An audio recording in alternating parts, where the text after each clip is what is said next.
wrote about Trump's strategy, foreign experts are calling reverse Nixon.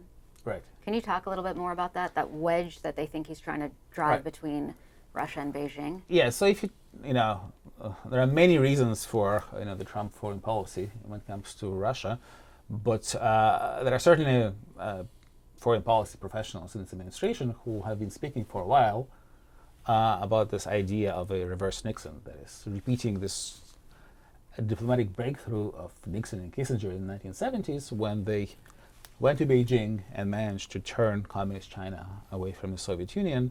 Yeah. So the idea here is that we will go and make friends with Putin and pry Russia away from China and undermine this axis that is formed of China, Russia, North Korea, and Iran. The problem with that is twofold. Okay. One is that China and the Soviet Union were actually in a conflict when this happened. Right.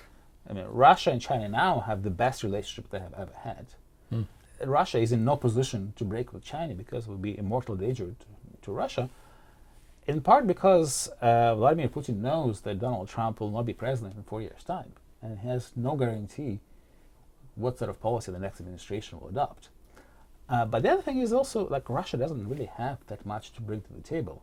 China was this world's largest untapped market with an enormous potential. And Russia is a country with a shrinking population that is smaller than Bangladesh, and really nothing to put on the table except oil and gas that the U.S. already has in abundance. Russia's population is smaller than Bangladesh. It is. Wow. Yes. And it's shrinking. There was a lot of interest in the Ukrainian war in the United States at the start. There was a lot of people putting up stickers, and they felt very strongly. That certainly has dropped off a lot because there are other stories, and people get fatigued.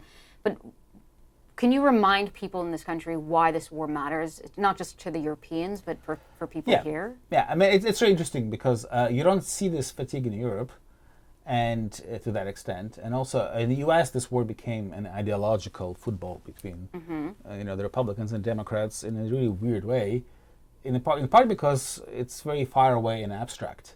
So people project their ideologies onto this. Whereas in Europe, there are millions and millions of Ukrainians, and everyone knows that the Russians are next door, so it hasn't become that. But yeah, we're watching the bloodiest war in Europe since World War II. We're watching the biggest colonial war of the 21st century, and we're watching a war in which one founding member of the United Nations is trying to extinguish another.